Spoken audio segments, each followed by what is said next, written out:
first question should be, what is gametogenesis? What is gametogenesis? So gametogenesis is the formation of gametes in the gonad. So before we dive into gametogenesis, I want you to understand the cell cycle. So I want to start with the cell cycle, so that when I'm talking about mitotic and meiotic cell division, you will have an understanding of what you're talking about. So first, let's start with mitotic cell division, which is also called mitosis. So what happens to the mitotic? In the mitotic cell division, the parent cell have 46 chromosomes. The parent cell have 46 chromosomes, and they will divide. When they divide, they will form two daughter cells, and these two daughter cells also have 46 chromosomes. So the implication is, in mitotic cell division, the resulting daughter cells have the same number of chromosomes as the parent cell that produces them, and the parent cell have two N. Two N means haploid and one N means diploid. Therefore, the two daughter cell we have what? Two N. Just have it in mind, in mitotic cell division, the daughter cell have the same number of chromosomes as the parent cell that produces them, and it is 46 chromosome, which is a diploid. While in meiosis, we have two phases of meiosis. We have meiosis I and we have meiosis II. So what happens, and what is meiosis? In meiosis, the resulting daughter cell have, the parent cell have half number of chromosome as the parent cell that produces them. The implication is, in meiotic cell division, the resulting daughter cells, the end product of meiosis cell division, will give us half number of chromosome, and half number of chromosome is 23 chromosome, which is N, while diploid is 2N, and they have what? 46 chromosome. Why in meiosis we have N, and we said we have first mitotic meiotic cell division and second meiosis cell division. So in the first meiosis cell division, they divide in a way to reduce the chromosome from 46 to 23, while in the second meiotic cell division, they now divide in a way which is similar to the mitotic cell division. Remember, in the mitotic cell division, the resulting daughter cells have the same number of chromosomes as the parent cell. So this is also what is happening. As the parent cell undergo meiotic first cell division, what is now happen? This parent cell, which is diploid, is now converted to haploid, having 23 chromosomes.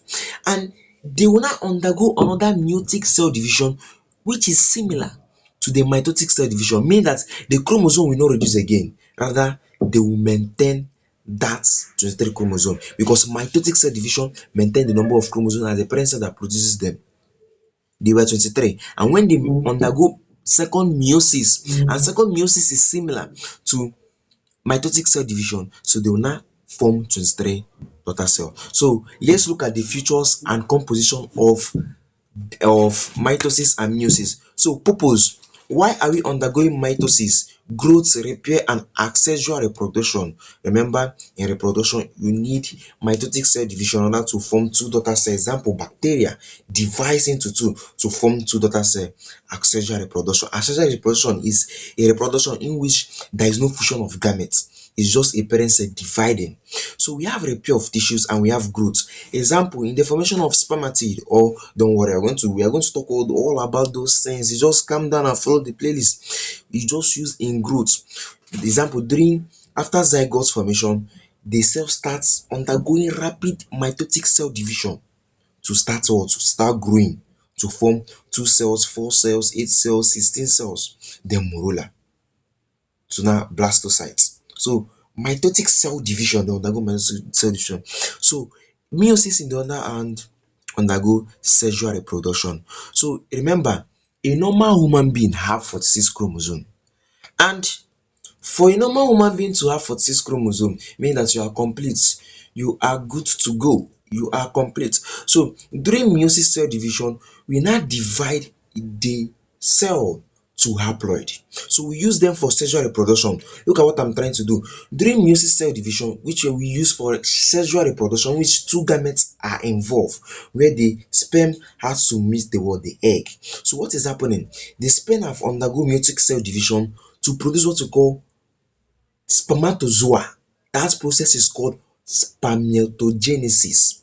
Don't worry, we are coming to all those things. Just what you have in mind is the process by which your your primordial germ cells or your cells produce sperm, or the process by which you produce sperm, is a meiotic process, is a meiosis process. So the same thing, the process by which the female also produce egg is a meiosis process. So this results to sperm have half number of what chromosome, the egg have what half number of chromosome. What now happen? They will fuse together during fertilization. Fertilization is the process by which the male sperm meets the female egg. When they fuse together, they now form what we call zygote. That is fertilization. And what is happening?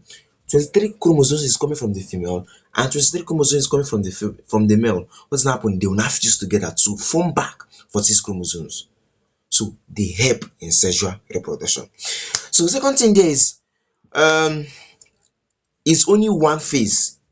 Mitotic cell division is one phase. Now take a look at good observation of this diagram. Mitotic cell division is what? One phase. It's just one process. While meiotic cell division is two. One, two, and three, four. Meaning,